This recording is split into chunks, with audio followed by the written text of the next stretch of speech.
terkait rekrutmen P3K.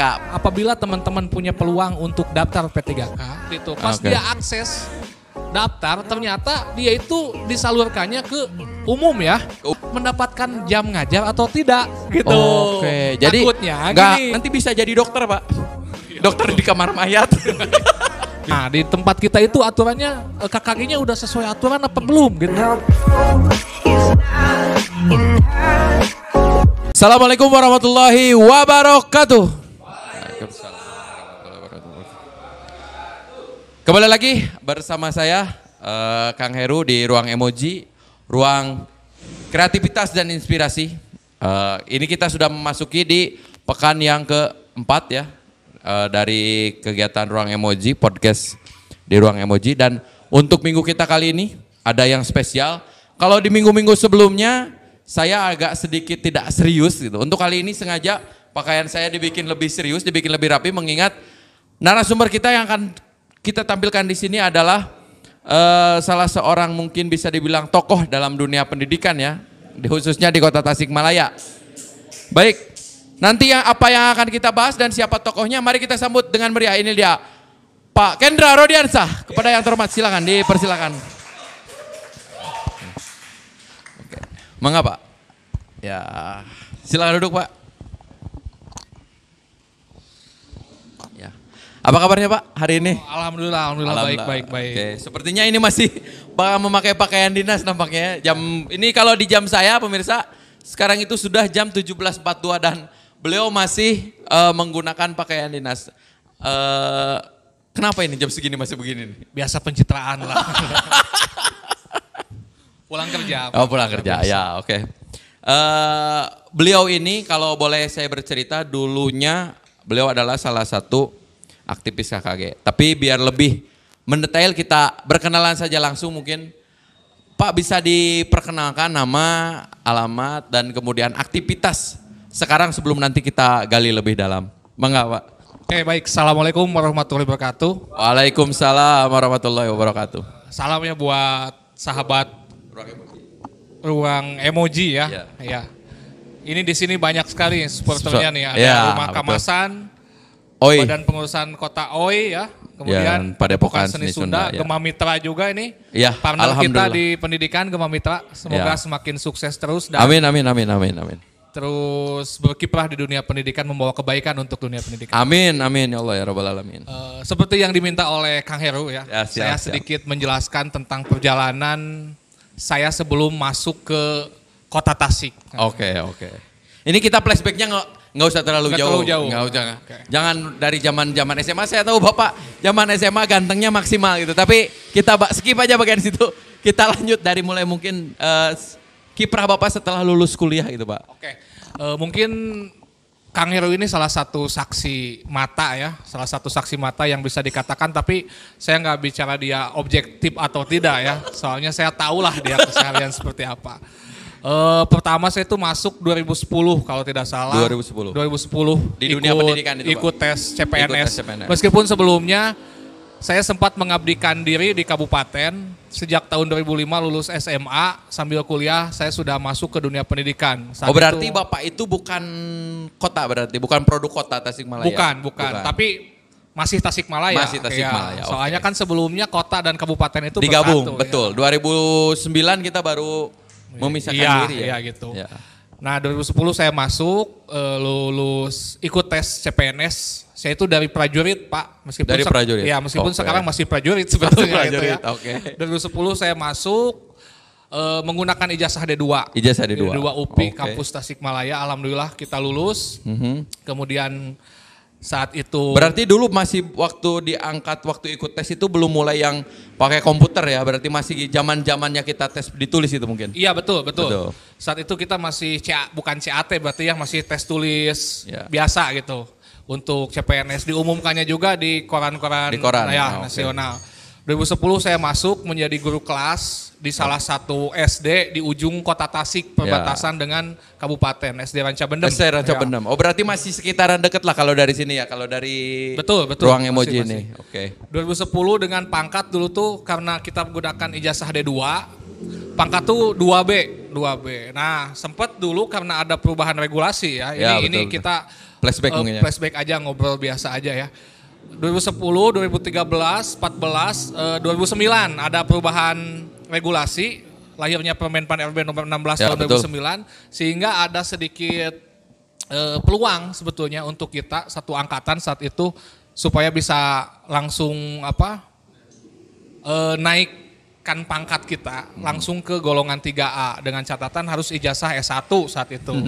Alhamdulillah berkat perjuangan semua ya dan tentunya pemerintah Kota Tasik juga memfasilitasi kita langsung dari 2B itu ke 3A. Waktu itu 40 orang kalau tidak salah.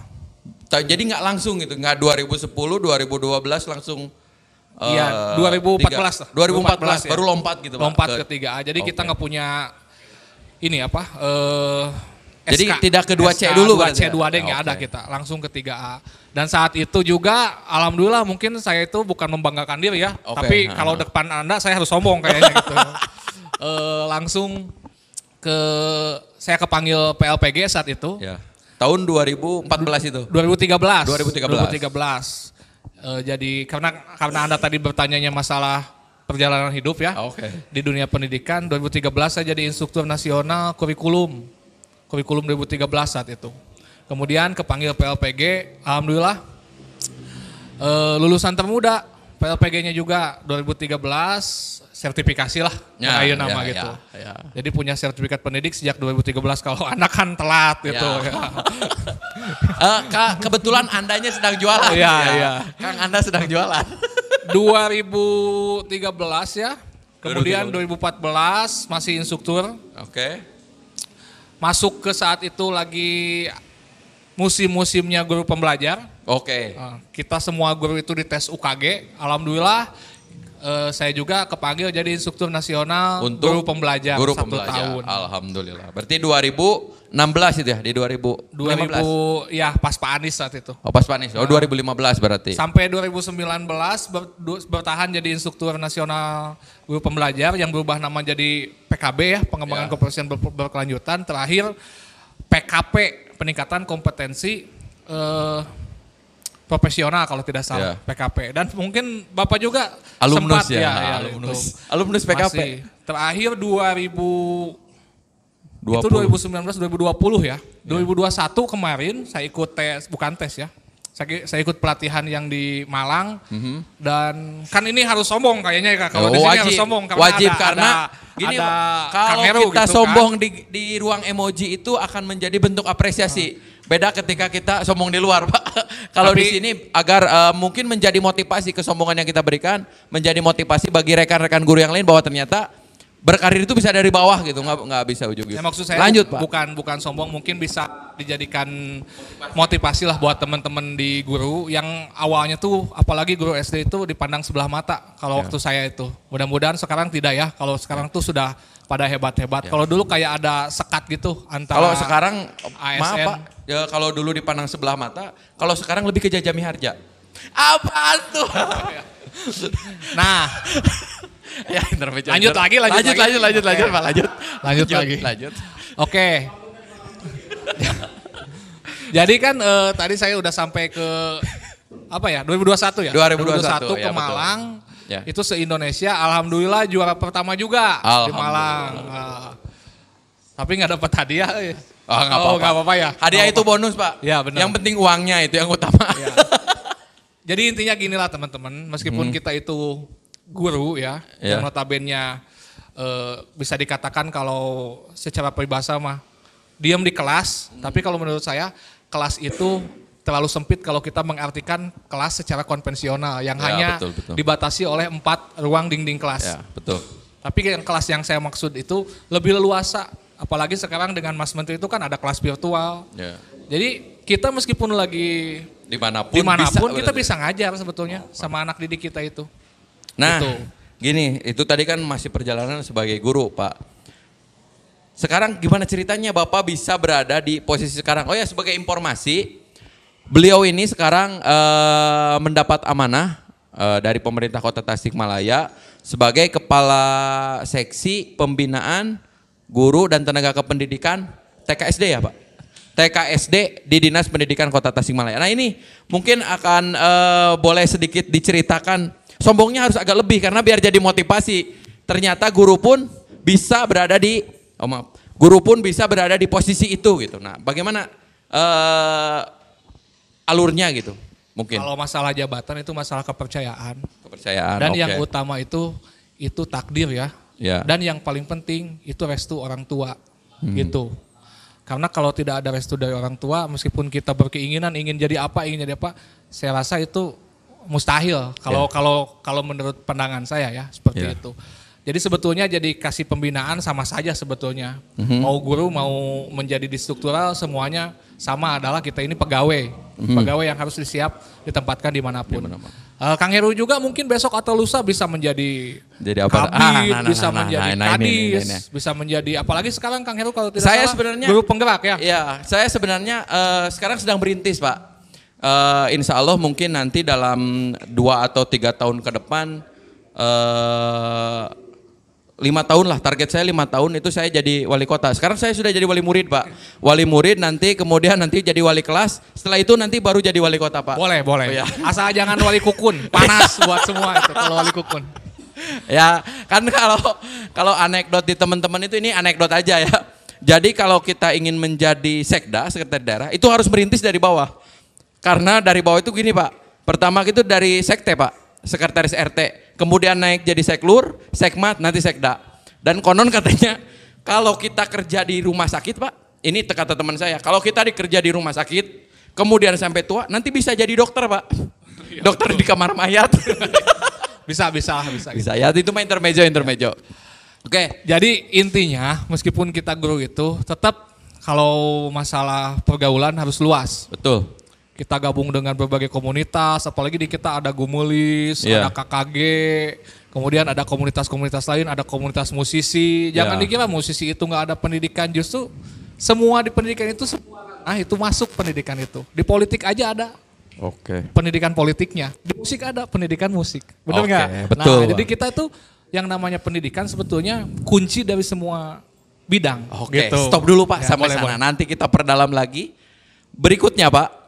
Sebelum ke sana, tadi kan Bapak dari 2010 sampai 2021 berarti ya di guru, dan saya dengar Bapak juga adalah salah satu mungkin kalau boleh dibilang aktivis di KKG istilahnya, kelompok kerja guru. Nah mungkin bisa diceritakan Pak perjalanan terkait ketika Bapak misalnya gabung jadi anggota, kemudian naik menjadi sekretaris, naik menjadi ketua dan sebagainya, atau misalnya jenjangnya seperti apa itu untuk di KKG gitu?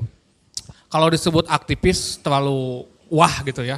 Intinya ginilah, intinya ketika kita ada yang namanya KKG, kita pelajari dulu sebelum kita bertindak, sebelum kita ngobrol, sebelum kita melakukan sesuatu tuh baca dulu aturan tentang KKG. Nah di tempat kita itu aturannya, KKG-nya udah sesuai aturan apa belum gitu kan? Kalaupun belum, kita adakan pendekatan lebih ke personal, baik ke pimpinan, bahwa ini KKG itu bukannya saya istilahnya kekolot begok gitu kan, amanat undang-undangnya harusnya gini gitu kan. Nah kalau secara jenjang itu bebas ya, KKG itu nggak perlu jadi anggota dulu, bahkan kalau dipilih oleh teman-teman guru dikasih kepercayaan langsung jadi ketua juga boleh. Itu saya juga awalnya sih dari sekretaris sebetulnya, sekretaris KKG, melihat KKG kurang greget gitu. Ketika sekretaris naik, ketika ketuanya naik jadi kepala sekolah, notabene nggak boleh jadi ketua KKG, saya naik jadi ketua KKG. Saat itu masih mengisi kalau PAT ya, PAW ya, pergantian antar waktu. Nah, cuman pas teman-teman diadakan musyawarah lagi, menunjuk saya menjadi ketua KKG. Alhasil saya baca aturan-aturan, lebih sharing ke sana sini, di grup se-Indonesia ada. KKG itu harusnya gini. Nah, saya bangunlah rangkul dari awal. Meskipun kita nggak ada anggaran, saat itu kita nggak ada anggaran, nggak ada budget. Yang penting kita berkreativitas dulu di KKG. Artinya kalau saya katakan KKG itu bengkelnya para guru. Jadi semua kebutuhan yang diinginkan oleh guru harus terfasilitasi oleh KKG. Asal jangan minta uang, kalau uang nggak ada gitu. Ya berarti istilahnya kalau saya boleh mengutip salah satu pernyataan dari tokoh juga mengatakan bahwa kita jangan hidup dari organisasi, tapi kita harus menghidupi organisasi, gitu kan? Kira-kira seperti itu. Itulah. Ya. Jadi intinya kita kerja dulu, teman-teman kita kerja dulu, kita susun rencananya secara baik gitu kan. Kemudian setelah kita di KKG kita maju atau kita hidup, kita tularkan ke KKG yang lain. Alhasil sekota Tasik juga alhamdulillah kan sampai terbentuk forum. Nah ketuanya saat itu Pak Purnomo. Nah, di forum, dikoordinir kebutuhan tiap KKG itu seperti apa, sampai lahir ADART segala macam. Alhasil di bawah pembinaan GTK juga saat itu KKG muncul lah, muncul hidup. Dan alhamdulillah sekarang teman-teman tinggal meneruskan. Tapi ini lebih berat sebetulnya. Meneruskan dan menjalankan KKG yang sudah jalan itu lebih berat dibanding menghidupkan KKG yang belum hidup. Jadi menghidupkan yang mati lebih susah daripada menghidupkan yang vakum lebih mudah daripada mempertahankan KKG yang sudah jalan malah jadi meredup. Soalnya kalau kata Bung Karno mungkin perjuanganku lebih mudah karena melawan bangsa asing gitu ya. Tapi perjuangan Anda akan lebih berat karena harus harus memperjalankan yang sekarang itu mungkin ya. Iya seperti itulah. Itu lebih ke politis sepertinya ini pembahasan kita. Tolong jangan ada politis-politisnya. Enggak. Ini mah obrolan ringan-ringan saja. Yang penting 2024 itu siap-siap. Jangan lupa pilih Rinso untuk mencuci. Tolong dikasih sponsor di sini Rinso. Oke, lanjut Pak Kendra, terkait tadi sudah dihidupkan, mungkin kalau boleh tahu dari ketika Bapak menjabat, ada kegiatan apa saja yang sudah pernah terwujud, mungkin kemudian cakupannya bagaimana, dan apa hal yang paling berkesan ketika menjadi ketua KKG? Nah itu mungkin. Hal yang paling berkesan itu ketika kita menggerakkan teman-teman kita, ternyata yang datang itu, yang mau itu cuma 1 atau 2 orang. Cuman prinsip saya gini, ketika kita sudah berikhtiar ya, artinya misalkan ayo kita kegiatan KKG rutin, yang datang cuma 2 atau 3 orang dengan alasan A, B, C, D lah. Saya nggak patah semangat, dalam artian ya meskipun kita 2 orang atau 3, kita lakukan KKG itu. Alhamdulillah kalau selanjutnya itu alhamdulillah mereka antusias. Karena apa? Karena kita membungkus sebuah program di KKG itu yang memang dibutuhkan oleh teman-teman guru. Salah satunya saat itu kan teman-teman guru untuk naik pangkat butuh pengembangan diri. Kita fasilitasi melalui kegiatan workshop. Nah butuh angka kredit kegiatan kolektifnya kita lakukan dengan kegiatan-kegiatan rutin yang notabene tetap mengacu pada peraturan. Ada buku 4, buku 5 ya, lupa lagi saya. Soalnya udah lama juga sih ya. Tidak berkutat di seperti itulah. Kalau dulu mungkin pelaku di pendidikan, kalau sekarang saya lebih ke kebijakannya mungkin ya. Gitu. Alhamdulillah nanti akan ada pertanyaan yang ditunggu-tunggu oleh teman-teman semua.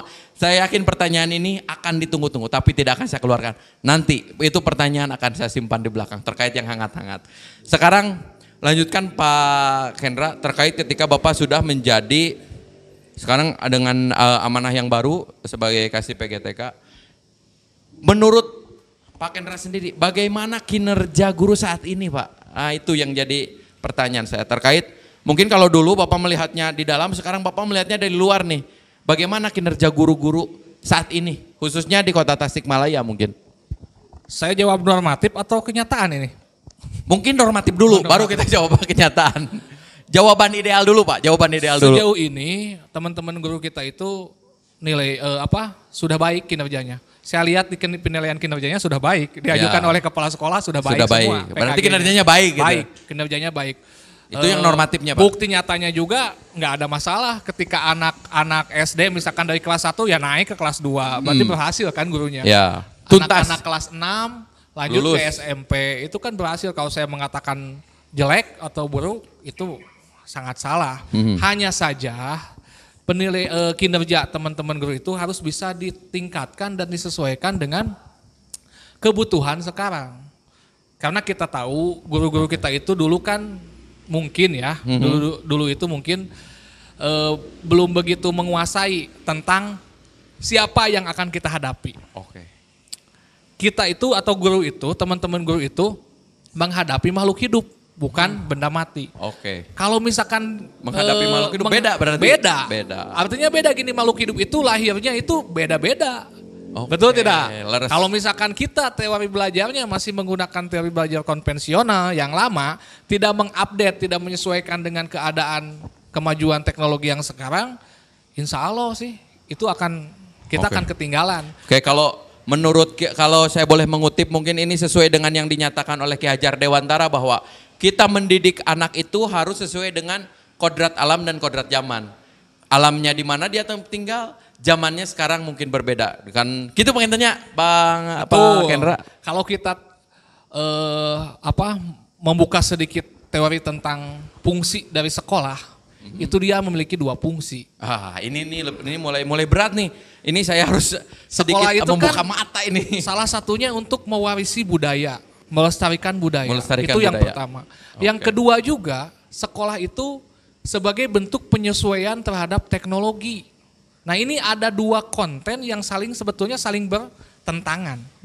Di satu pihak teknologi berarti kemajuan zaman. Betul, di lain pihak kita harus mempertahankan budaya yang notabene mungkin akan sangat sulit kalau harus di-blend, dicampurkan. Iya, tapi jangan disebut sulit mungkin guru Indonesia kalau tidak bisa menjembatani kedua hal tersebut. Kita ambil bukan jalan pintas, jalan tengahnya. Di satu sisi kita mengikuti kemajuan teknologi, tapi dengan hal-hal yang positifnya. Pewaris budaya juga tetap ada di setiap muatan pelajaran itu kan ada kebudayaannya. Dalam artian kalau kebudayaan kita tari jaipong seperti itu kan harus diajarkan. Hal-hal yang seperti itu dipertahankan berarti. Dipertahankan. Kemudian ada penggunaan alat musik seperti angklung segala macam. Tapi nah ini pinternya guru kita khususnya di kota Tasik. Bahkan boleh saya katakan salut untuk UPI Tasik juga ya, karena ada sekelompok mahasiswa yang musik itu UKM-nya itu. Itu apa ya? Klakson. Klakson. Telolet. Yang malum kita nih tempatnya kan agak berbatasan gitu ya. Di Ticel Musik Community itu artinya alat tradisionalnya digunakan, tapi genrenya lebih menyesuaikan ke zaman lah. Jadi berarti Bapak dulu waktu di UPI gabung di TMC? Saya kalau gabung tidak, tapi pengamat. Pengamat ya. Sama berarti. Kalau pengamat lebih jago daripada pelakunya. Betul. Gitu. Saya juga dulu waktu di UPI emang sama seperti Bapak. Tahun berapa Bapak ke UPI? Samalah sama Bapak. Berarti kita temenan ya. Mungkin kita pernah ketemu dulu. Iya, lupa mungkin pernah saya. ketemu ya.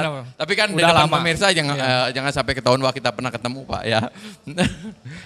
Lanjut mungkin Pak ya. Tadi kita dihadapkan dengan tantangan yang berat bahwa ternyata budaya harus dipertahankan, teknologi pun harus diikuti. Itu kan menjadi satu tantangan yang berat. Kemudian dikaitkan dengan tadi di KKG bahwa KKG itu adalah bengkel, mungkin Pak ya. Harapannya ke depan seperti apa Pak? KKG ini dengan keadaan yang seperti sekarang ini Pak? Kita harus sistematis ya Pak. Sistematis dalam artian benar-benar kita harus memanfaatkan penilaian kinerja guru. Kenapa? Nah, karena kita KKG itu berangkat sebetulnya dari hasil penilaian kinerja guru. Nah, di penilaian kinerja guru itu kan yang dibahas itu 4 kompetensi. Kita tahu kompetensi pribadi, sosial, pedagogik, profesional. Bapak jangan nengok ke saya Pak. Nah, ya. Saya rasa kompetensi pribadi itu adalah ibu dari ketiga kompetensi yang lain. Kalau dikatakan kompetensi pribadinya memadai, mumpuni, saya yakin ketiga kompetensi yang lain bisa mengikuti. Kenapa? Profesional, pedagogik bisa diperoleh di bangku perkuliahan. Bisa dipelajari. Sosial bisa kita pelajari ketika kita sudah masuk ke dunia kerjanya. Tapi pribadi itu bawaan dari lahir dan betul-betul harus dididik dari awal. Pribadinya sudah jelek, kesananya bakal jelek. Nah, yang saya sekarang tekankan, kebetulan saya di pembinaan guru dan tenaga pendidikan. Jadi kalau misalkan Akang seorang guru dan dipanggil ada surat panggilan, berarti itu harus dibina gitu. Berarti pokoknya mah kalau lamun Bapak Ibu guru di rumah khususnya di Kota Tasikmalaya dapat surat nih dari Bapak tertanda gitu ya Pak kasih gitu ya, berarti kemungkinannya 2 mungkin ya. Betul. 1 mau diajak ngobrol, 2 mau dibina gitu. Tapi biasanya ngobrol untuk dibina berarti. Tapi kalau saya penyelesaiannya lebih di warung kopi saja lah. Kita ngobrol, menggali informasi. Nah, ngomong-ngomong warung kopi, Pak Kendra, di sini saya yakin kalau untuk ngobrol teman-teman mungkin nanti bisa ngajak-ngajak Pak Kendra kalau mau ngobrol bisa di M27 Pak, M27 kopi. Kebetulan ini tempatnya tidak jauh, strategis, dari jalan juga deket gitu. Nanti kapan-kapan kalau Pak Kendra mau ngopi bolehlah ikut ke saya. Saya diajak itu maksudnya di sini. Iya benar, ini sebetulnya betul ya. Ini M27 ini enak nyaman tempatnya. Teman-teman guru yang lain juga bisa menuangkan ide, bolehlah kita KKG sekali-kali di sini. Kalaupun tiap hari juga ini baik juga ya. Kita betul. sambil selesai KKG kita sambil karaokean gitu kan ya. Biar sambil tidak terlalu ngopi, penat lah Pak. Tidak terlalu penat. Soalnya yang saya garis bawah itu, pertama kerja itu harus kita sukai. Betul.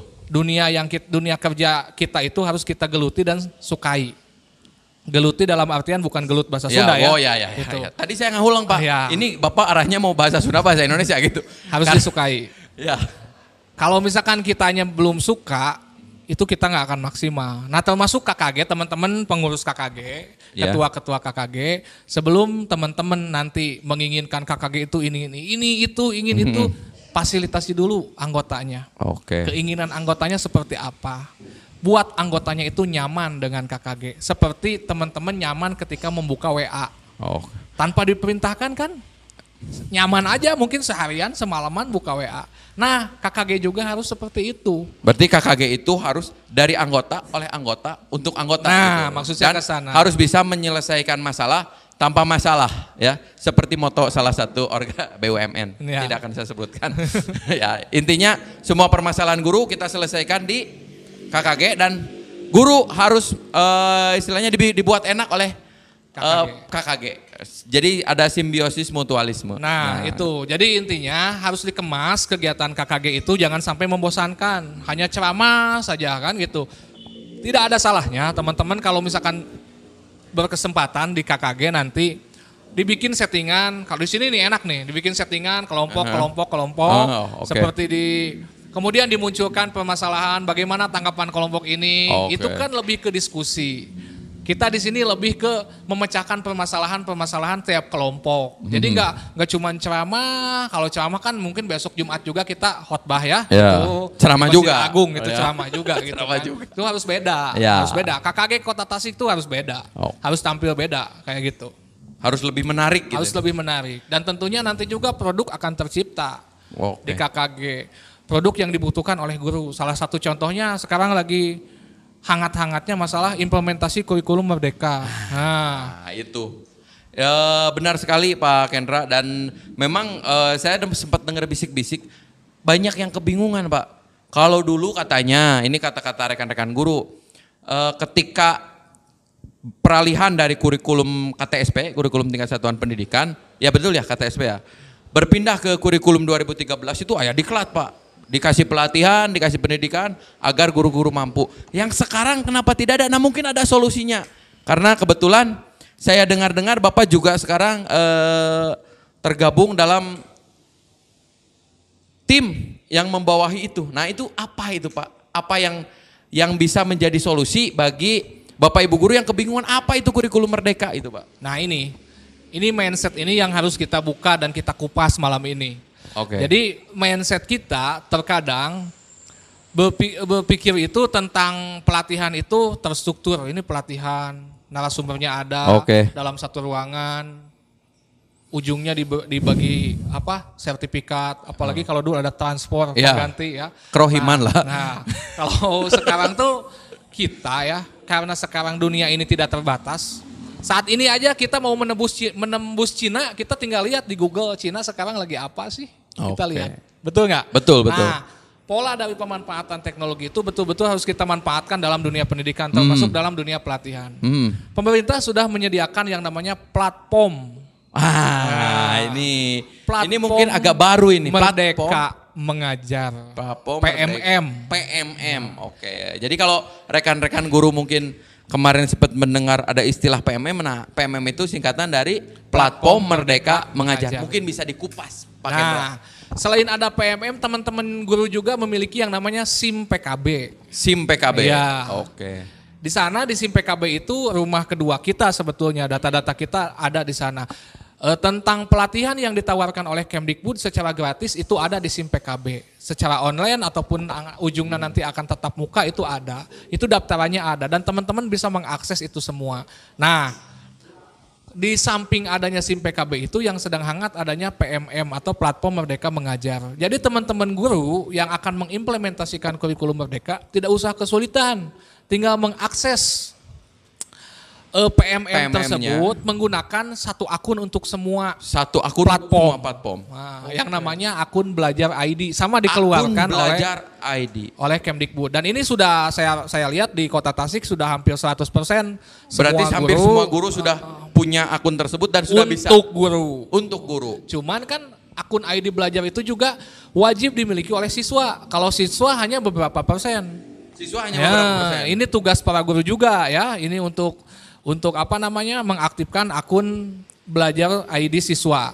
Karena apa? Nanti di platform Merdeka Mengajar guru juga bisa membuat kelas virtual dan mengambil para siswanya. Oke, berarti terkait lagi dengan yang tadi bahwa kelas itu tidak harus selalu dibatasi oleh 5 dingding ya? Betul, 4 Pak. Kan ya kalau kelasnya dicor berarti 5 Pak? Boleh, ya, bawahnya 1, 6 mungkin ya. Ya betul. 7 sebenarnya Pak, ya. Dengan ruangan sebelah. Ya betul, 8 Pak ruang kepala sekolah ya. Kembali lagi berarti sebenarnya kelas tidak lagi dibatasi dengan dinding, tapi kelas lebih sekarang bergeser ke ada yang kelas fisik mungkin, ada yang kelas virtual yang tadi. Oke. Kemudian ada fitur apa lagi Pak? Nah di platform Merdeka teman-teman bisa mengakses, bisa di Play Store juga ya. Di Play Store saya yakin semua teman-teman guru di Kota Tasik sudah punya Android. Bisa masuk ke Play Store kemudian di download, PMM-nya diinstal. Menggunakan akun Belajar ID. Jadi si Gmail-nya Gmail Belajar ID. Oke. Itu khusus untuk Play Store atau kalau misalnya ada yang HP-nya merek sebelah misalnya pakai Apple itu kan beda. Apa ada juga di iStore? Iya. Saya rasa itu sudah ada. Oh, berarti satu paket yang kalau di Play Store ada, di iStore ada gitu ya. Iya. Oke. Dan di laptop juga bisa ya. Di laptop juga bisa. Intinya akun Google-nya kita ganti dulu pakai akun Belajar ID. Belajar ID. Nah, kalau misalnya gini Pak Kendra, rekan-rekan guru nih ada nih guru baru masuk misalnya, kemudian ingin punya akun belajar, harus bagaimana? Pertama harus terdata dulu di Dapodik ya tentunya. Di Dapodik, kemudian nanti minta sama operator Dapodiknya. Kalau operator Dapodik kesulitan, bisa menghubungi di kami di bagian GTK kebetulan. Ada salah satu staf kami ya, Bu Eka, bisa menghubungi Bu Eka. Nanti Bu Eka yang akan membantu menarahhubungkan ke yang namanya Kokapten. Oke, istilah baru itu, Kokapten. Jadi nanti Kokapten yang akan membantu memfasilitasi. Oke, bagus. Kemudian gini Pak, tadi kita sudah berbicara masalah SIM PKB dan PMM bahwa ternyata guru itu bisa memperdalam terkait Merdeka Belajar itu di sana di PMM. Harapannya terkait PMM ini bagaimana Pak untuk oleh para guru itu? Nah, harapan saya para guru itu bukan hanya mengaktifkan akun, mengakses PMM, kemudian tidak didalami ya, artinya cuman cari checklist aja, centang aja gitu kan. Saya nggak mau seperti itu. Jadi petunjuknya diikuti, ketika ada petunjuk harus nonton video, tonton dulu videonya, karena videonya terkait dengan pembelajaran implementasi kurikulum Merdeka. Kemudian selesai video biasanya ada yang namanya pertanyaan-pertanyaan setelah menyimak video tersebut. Dikerjakan sampai ke post-test, jangan takut nilai post-testnya jelek, tidak akan ngaruh apa-apa. Kalau masih jelek latihan lagi gitu kan. Sampai ke aksi nyata, unduh aksi nyata artinya ketika teman-teman guru atau di sekolah sedang belajar, itu dibikin fotonya, karya siswa itu seperti apa, kemudian upload ke PMM, dan saya rasa itu akan bermanfaat ya, bermanfaat dan betul-betul belajarnya itu berbasis kenyataan ya, real gitu. Dan itu benar-benar bisa langsung diterapkan gitu Pak ya? Iya betul. Jadi tidak usah buat rekan-rekan Bapak Ibu guru yang kebingungan apa itu Merdeka Belajar atau Merdeka Mengajar, ternyata ada difasilitasi oleh Kemendikbud melalui portal Merdeka Mengajar. Berarti tidak usah nunggu ada diklat, kita diklat sendiri, kembangkan sendiri gitu. Nah, itu guru itu harus seperti itu. Jangan hanya inginkan diklat yang terstruktur ya. Saya rasa ini lebih merdeka sebetulnya. Ini lebih merdeka. Lebih merdeka. Di KKG juga boleh kita saling tukar pikiran terkait dengan PMM atau terkait dengan apa. Jadi yang namanya guru itu kan harus terbuka ya, pikirannya harus terbuka dan harus menerima, artinya apa? Setiap perubahan yang memang bernilai positif dan demi kebaikan gitu. Oke. Pertanyaan selanjutnya apa, Kendra? Terlalu banyak pertanyaan ini. Ya nggak apa-apa, satu lagi. Oh ya. Satu lagi sebelum closing. Pak Produser satu lagi ya. Oke, ini titipan pertanyaan Pak. Terkait rekrutmen P3K Pak. Statementnya atau komentarnya, jangan statement lah. Kalau statement nanti dikira mewakili kelembagaan. Statement secara personal Pak, terkait P3K. Bagaimana? Ini saya ngobrol secara personal aja ya. Personal aja, atas nama Kendra, bukan Dinas Pendidikan Kota Tasikmalaya. Terkait dengan P3K, semua peluang, apabila teman-teman punya peluang untuk daftar P3K, ikuti saja peluang itu. Ikuti saja. Yang pertama itu. Ketika kemarin dibuka peluang open recruitment P3K yang Kota Tasik, kemudian ternyata bisa daftar ya. Bisa daftar, bisa mengakses. Silakan diikuti saja. Karena untuk P3K itu semuanya by system. By system. Jadi tidak akan ada istilah gitu tidak akan ada istilah permainan tidak akan. Meskipun sekarang misalkan gini, teman-teman menganggap saya ini sudah terdaftar di Dapodik lebih dari 3 tahun. Lebih dari 3 tahun misalnya. Tapi pas berarti ketika P2 ya? Seperti itu. Pas dia akses daftar, ternyata dia itu disalurkannya ke umum ya. Ke umum, berarti P4. Berarti ada apa sih? Anda mengaku sudah terdaftar 3 tahun, tapi sistem membacanya belum 3 tahun. Mungkin ada beberapa kemungkinan. Ada beberapa kemungkinan. Pertama, ketika 3 tahun tersebut, apakah meskipun teman-teman terdaftar di Dapodik, apakah mendapatkan jam ngajar atau tidak? Gitu. Oke, jadi takutnya nggak cuma terdaftar aja, tapi harus ada jam ngajarnya. Betul. Terus yang kedua, apakah jam mengajarnya linear? Tidak, dengan ijazahnya. Ini juga jadi ada beberapa yang berbisik-bisik tetangga ya, karena kebetulan rumah saya itu rumahnya mepet gitu Pak ya. Jadi tetangga pada bisik-bisik. Katanya Aril nu linear teh nu kumaha atuh cenah. Hayo we linear nu kumaha linear teh. Nah, itu misalkan saya kasih contoh ya. Kasih contoh. Misalkan teman-teman di SD ngajar guru kelas. Dengan latar belakang ijazah S1 guru kelas. S1 guru kelas. Ya. Ada juga teman-teman ngajar di SD sebagai guru PAI dengan latar belakang ijazah. Ini contoh ya, ini contoh. Jangan sampai seperti ini, teman-teman ngajar di SD megang PAI tapi latar belakang ijazah guru kelas. Ini yang namanya tidak linear. Seperti itu. Walaupun sama-sama di SD. Oke, jadi kalau misalnya ijazahnya PAI, ngajarnya di SD, harus PAI juga? Iya, harus PAI juga. Kalau misalnya ada yang lulusan matematika atau bahasa Indonesia, apakah itu terhitung linear juga atau tidak? Nah, kalau saya rasa ya, kalau yang matematika, kalau ngehonornya di SMP sebagai matematika, kemudian ada peluang di SD untuk mengikuti P3K guru kelas, itu masih bisa mengikuti. Itu berarti masih dihitung linear selama pelajarannya ada di SD. Oke. Gitu.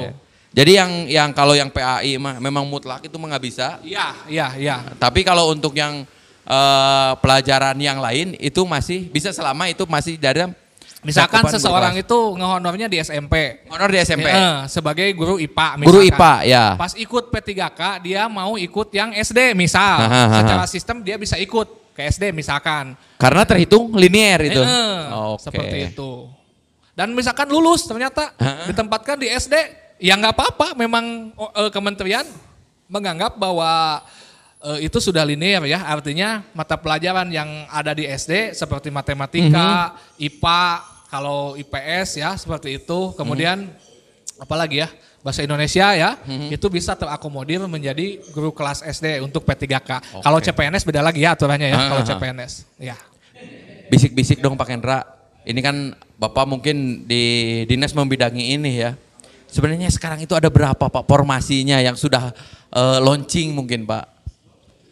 Kalau itu harus dilihat di sistem ya Pak, harus dilihat di sistem. Cuman kami itu kalau tidak salah kemarin itu mengusulkan yang sisa formasi tahun kemarin. Sisa formasi bukan tahun kemarin ya, yang sudah terisi sebelumnya. Yang sudah terisi. Okay. Jadi kita ada teman-teman guru yang sudah P1, artinya sudah lulus PG, itu tinggal ditempatkan gitu kan. PG itu passing grade berarti ya, passing grade. Ya. Oke. Bukan pilihan ganda berarti ya. Yang belum tertempatkan bisa ditempatkan, ya seperti itulah. Oke. Dan semuanya by system ya, ini by system. Semua by system. Diatur oleh pusat, tidak ada istilahnya permainan sistem. Jadi nggak ada yang tidak bisa, tidak bisa. Oke. Tidak bisa. Semua diatur oleh sistem, jadi nggak akan ada istilah permainan apapun. Mungkin Pak Kendra bisa diberikan motivasi lah buat teman-teman yang sekarang lagi berjuang mungkin ya di minggu-minggu ini, di bulan ini, di 3 minggu ini, mungkin motivasinya terkait rekrutmen ini. Motivasi saya ya untuk teman-teman P3K, satu minta doa restu sama orang tua dulu. Kalau misalkan teman-teman mau daftar P3K. Doa restu sama teman-teman yang lain, sama anak didik kita juga, minta didoakan supaya lulus, supaya lancar. Kemudian ikuti prosedur, mulai dari daftar. Oh ini saya bisa masuk, ternyata manfaatkan kesempatan itu. Setiap ada peluang, manfaatkan. Setiap ada peluang, manfaatkan. Jangan pernah menjudge bahwa kamu belum terdaftar di Dapodik 3 tahun, belum bisa masuk. Saya nggak seperti itu ya. Silakan mencoba, semua mencoba. Coba aja dulu. Coba aja dulu. Kalau misalkan nanti diterima oleh sistem, ini masuknya ke P2, P3 atau P4. Tinggal diikuti. Tinggal diikuti saja itu. Kemudian pikirannya fokuskan setelah tadi minta doa restu ya. Tentunya berdoa, berusaha juga pelajari. Kalau tahu memang harus tes, pelajari soal-soalnya. Kalau misalkan masuknya tidak harus tes, hanya observasi. Dari mulai kemarin-kemarin saya mengingatkan teman-teman, lakukanlah kewajiban dengan baik, artinya kinerja teman-teman itu yang akan dijadikan dasar untuk menilai teman-teman. Yang dilakukan dasar oleh tim penilai, dalam hal ini kepala sekolah dan pengawas, tentunya kami juga di dinas memverifikasi sebagai dasar untuk menilai teman-teman itulah. Oke, ini yang paling terakhir, setelah ini kita closing. Pesan dari Bapak, Pak Kendra, buat rekan-rekan guru secara umum di kota Tasikmalaya terutama. Apa? Ini aja ya, kalau saya berpesan mungkin terlalu gimana, cuman kita saling aja lah. Saya juga sama berangkat dari guru. Yang namanya guru itu tugas mulia. Kita pelajari lagi, kita hayati lagi. Guru itu apa sih sebenarnya? Kalau saya katakan guru itu sebuah pekerjaan, itu terlalu rendah. Bukan sebuah pekerjaan guru itu. Karena kalau pekerjaan itu lebih ke berbasis ada untung dan rugi. Ada profit berapa sih yang didapatkan gitu kan. Kalau saya mengatakan bahwa guru itu adalah panggilan jiwa. Karena seseorang bisa menjadi guru kalau punya hati nurani seorang guru. Artinya gini, kalau kita menempatkan bahwa guru itu sebuah pekerjaan, mungkin kita hanya datang ke sekolah jam 7, pulang jam 1:30 ya. 1:30. Kita nggak tahu di belakang kita itu setelah 1:30 itu peserta didik kita itu mau gimana, kita nggak peduli. Yang penting kita melakukan kewajiban itu kalau merasa bahwa gue itu sebuah pekerjaan. Tapi kalau sebuah panggilan jiwa, yang namanya guru itu tugasnya tidak akan terbatas oleh ruang dan waktu. Mau kapanpun dia pasti ingat, wah ini peserta didik saya ini masih gini, masih gitu, masih gini. Jadi kadang kita tidak melakukan secara prosedur. Artinya gini, yang penting ini yang terbaik yang harus kita lakukan untuk anak didik kita, untuk mengembangkan potensi anak didik kita. Dan menganggap bahwa anak didik kita itu semua berpotensi. Jadi tidak akan istilah memilah-milah, oh ini mah siswa ini, nggak bakalan seperti itu. Itu intinya lah. Terima kasih Pak Kendra. Ada Pak Produser ini, ada titipan pertanyaan atau apa ini? Ini mungkin kalau tadi pesan-pesan, ini tadi di awal sudah disinggung oleh Pak Kendra bahwa ternyata di guru itu ada banyak kegiatan-kegiatan. Salah satunya ada Gumelis misalnya, guru menulis. Kemudian ada juga beberapa organisasi terkait kesusastraan mungkin. Ini titipan dari Pak Produser nih. Bagaimana kiat mungkin atau terobosan-terobosan yang dalam hal ini arah kebijakan mungkin Pak, atau mungkin sudah ada itu terkait dorongan agar bisa membangkitkan gairah menulis bagi para guru. Ini mudah ini, sebenarnya mudah ini. Ini mudah. Ya, kita udah punya partner yang namanya Gema Mitra. Gema Mitra sampai saat ini inten di dunia pendidikan. Dan saya pun ya dulu waktu jadi guru itu banyak berpartner dengan Gema Mitra. Terus terang lah, saya belajar menulis tentang artikel pendidikan atau tentang apapun. Saya serahkan ke Gema Mitra, tentunya ada tim editornya juga ya, ini layak tayang atau tidak. Dan alhamdulillah banyak pembelajaran yang didapat ya. Ini pimpinan kalau nggak salah Gema Mitra Kang Tatang ya, Kang Tatang. Dan saya sudah perkenalkan juga Gema Mitra ke beberapa teman di KKG. Kalau teman-teman membutuhkan publikasi tulisan, bisa kerjasama dengan Gema Mitra. Tentunya Gema Mitra itu ada tim khusus untuk mengkoreksi dulu tulisan ini nih layak publik atau tidak. Oke. Dan nantinya ini ada menjadi angka kredit juga gitu. Dan jangan lupa teman-teman bisa dibacalah tabloid Gema Mitranya, dan bahkan bisa diakses untuk Gema Mitra online-nya. Ini banyak tulisan-tulisan teman guru yang publish oleh Gema Mitra. Itu. Oke, itu mungkin Pak Kendra, terima kasih atas penjelasan. Sebenarnya saya masih banyak pertanyaan, tapi waktu juga yang membatasi. Mungkin sekali lagi terima kasih dari kami Ruang Emoji. Sekali lagi semoga Bapak ke depan selalu ada dalam kesuksesan, diberikan kesehatan dan ada dalam lindungan Allah Subhanahu Wa Taala. Sekali lagi terima kasih. Sebelumnya saya mau closing dulu Pak. Siap, nanti kita lanjutkan.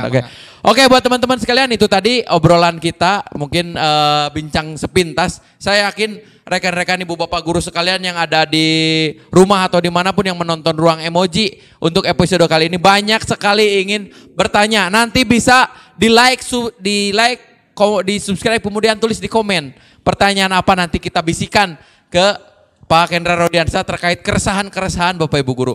Sekali lagi itu saja, mungkin terima kasih juga kepada pemateri hari ini yaitu Pak Kendra Rodiansyah. Sampai jumpa pada pertemuan berikutnya di episode berikutnya di Ruang Emoji, Ruang Kreativitas dan Inspirasi. Wassalamualaikum warahmatullahi wabarakatuh.